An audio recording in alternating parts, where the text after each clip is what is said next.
Good morning students.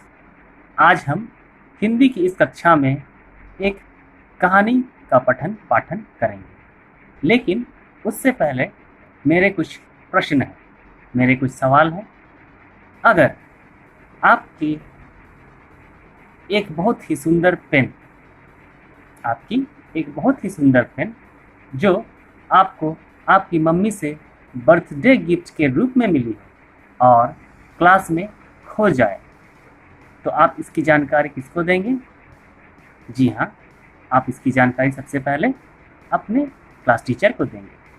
और class teacher क्या करते हैं?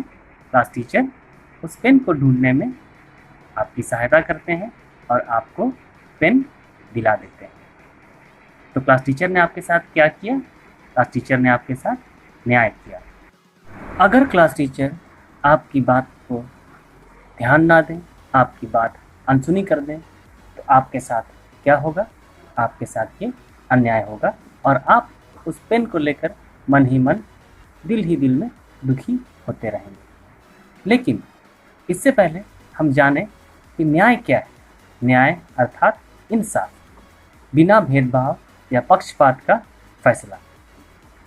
और इस न्याय से संबंधित आज हम एक महान राजा विक्रमादित्य के बारे में, उसके जीवन से जुड़ी एक कहानी पढ़ेंगे। लेकिन विक्रमादित्य कौन थे? प्राचीन काल में भारत में एक महान राजा थे जिसका नाम था विक्रमादित्य। वे बहुत बहादुर और न्यायप्रिय थे। विक्रमादित्य का अर्थ है विक्रम। ये दो नामों को मिलाकर बना है, विक्रम जोड़ आदित्य। विक्रम का अर्थ होता है वीरता और उत्तम, और आदित्य का अर्थ होता है सूरज, सूर्य या सूर्य भगवान। ठीक है। विक्रमादित्य को अगर हम भारतीय इतिहास देखेंगे तो चंद्रगुप्त द्वितीय को विक्रमादित्य कहा जाता है, जिसने भारत में 375 ईस्वी सन से 415 ईस्वी सन ईसा पूर्व शासन किया था। ये गुप्त वंश के शासक थे और समुद्रगुप्त का पुत्र था। ये सारी जानकारी आप जब स्टैंडर्ड 6 जाएंगे तब इतिहास में पढ़ेंगे। तो आइए आज हम पहले उस घटना के बारे पढ़ें, उस कहानी के बारे पढ़ें जो आपकी पाठ्य पुस्तक में पाठ 7 में दी गई है, जिसका शीर्षक है सच्चा न्याय। 7 सच्चा न्याय। राजा विक्रमादित्य सिंहासन पर बैठे हुए हैं। आसपास राज दरबारी एवं मंत्री अपने अपने स्थान पर बैठे हुए हैं। राजा विक्रमादित्य सिंहासन पर बैठे हुए हैं। सिंहासन का अर्थात राजगद्दी या राजा के बैठने का आसन। और राज दरबारी कौन है? राज दरबारी जो राजा के दरबार में, राजा की सभा में बैठने वाले लोग एवं मंत्री। द्वारपाल। द्वारपाल कौन है?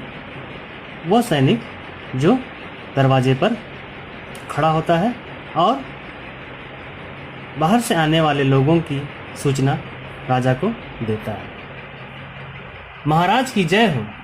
द्वार पर 2 स्त्रियां आपस में झगड़ा कर रही हैं और वे आपसे न्याय चाहती हैं।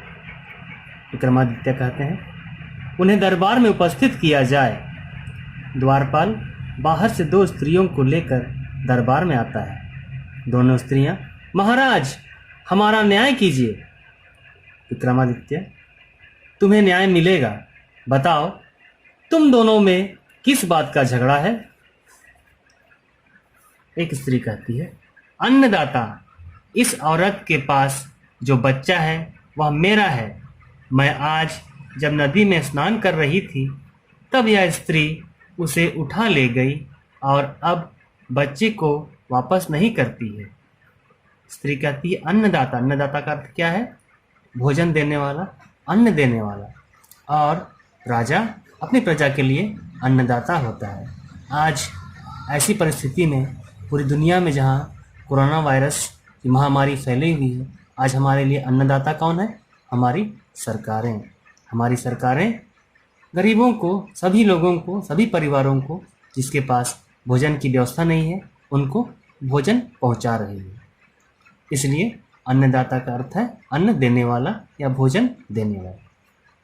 दूसरी स्त्री, नहीं महाराज, यह औरत झूठ बोलती है, यह बच्चा मेरा है, मुझसे मेरा बच्चा जबरदस्ती छीनना चाहती है। औरत कहती है, नहीं महाराज, यह औरत झूठ बोलती है और जबरदस्ती छीनना चाहती है।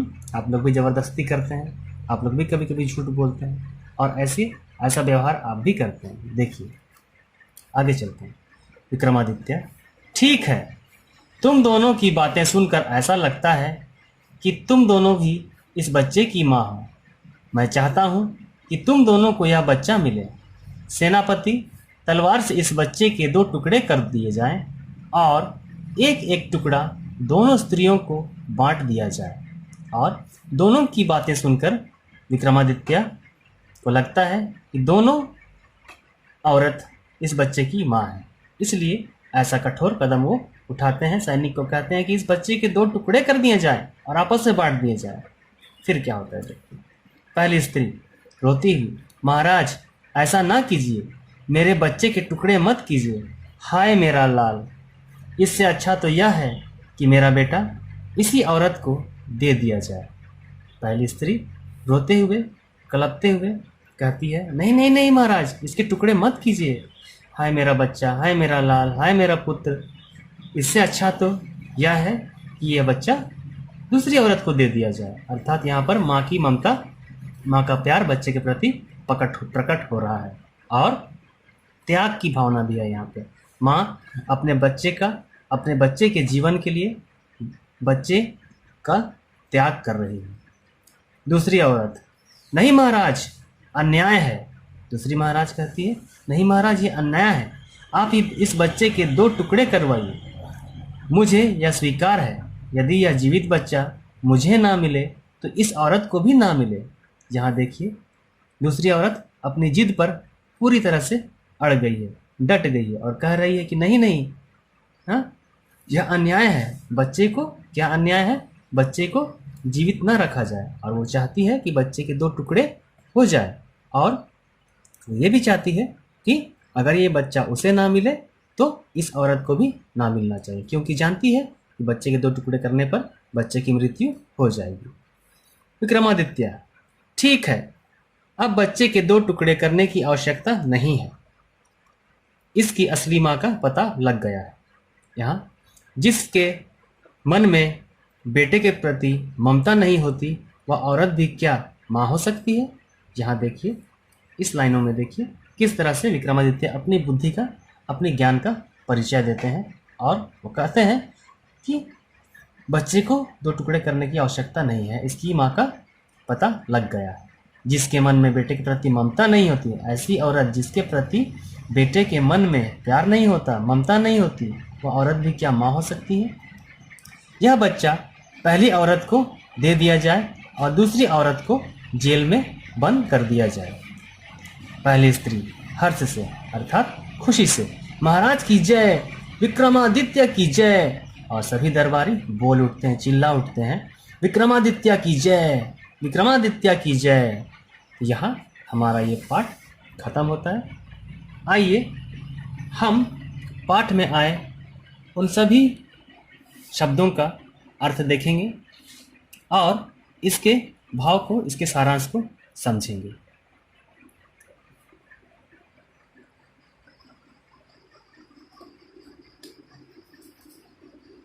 सिंहासन, जैसा कि मैंने बताया, राजा के बैठने का आसन। राज दरबारी, राजा के दरबार में बैठने वाले लोग। दरबार सभा।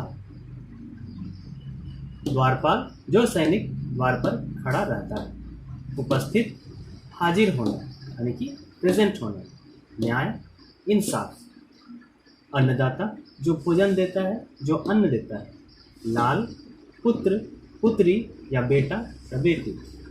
ममता, माँ का बच्चे के प्रति प्यार।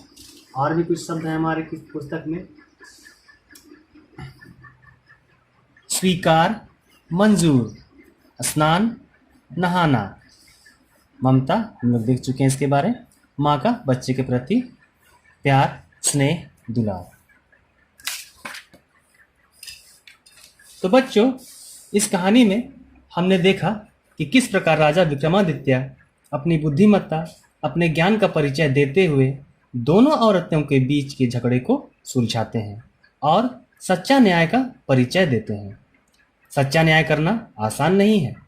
सच्चा न्याय करने के लिए कठोर कदम भी उठाने पड़ते हैं, जैसा कि राजा विक्रमादित्य ने अपने सैनिक को उस बच्चे के 2 टुकड़े करके दोनों औरतों को आपस में बांट देने का किया।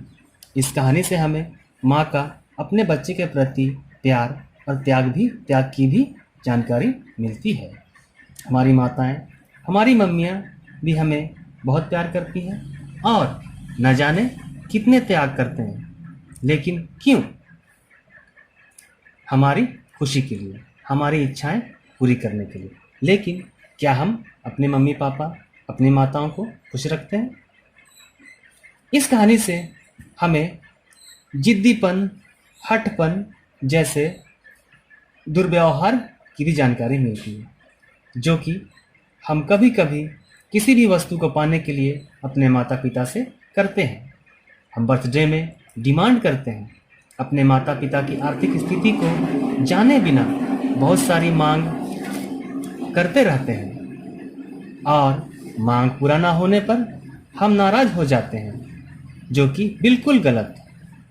लेकिन आज के आधुनिक समय में सच्चा न्याय मिलना बहुत मुश्किल हो गया है। बच्चों, इस मॉडर्न लाइफस्टाइल में सच को झूठ और झूठ को सच बना दिया जाता है, लेकिन हमें सदा सच्चा न्याय का साथ देना चाहिए। हमें न्याय का समर्थन करना चाहिए और अन्याय का हमेशा विरोध करना चाहिए और जीवन में राजा विक्रमादित्य की तरह न्यायप्रिय बनना चाहिए। धन्यवाद। आप सभी बच्चों से मेरा सविनय आग्रह है कि इस पाठ को पुनः उचित उच्चारण के साथ, ऊंची आवाज़ और भाव के साथ अपने माता पिता के सामने पढ़ें और हो सके तो इस नाटक का मंचन भी अपने परिवार में कर सकते हैं। एक विशेष सूचना, चैप्टर 6 कंप्यूटर है, जो कि फर्स्ट टर्म पोर्शन का हिस्सा नहीं है, लेकिन आप अपने ज्ञान के लिए उसे पढ़ सकते हैं। पाठ 7 सच्चा न्याय का प्रश्नोत्तर आपको भेज दिया जाएगा। उसे साफ साफ और सुंदर अक्षरों में अपने नोट कॉपी में लिखें। पुनः धन्यवाद।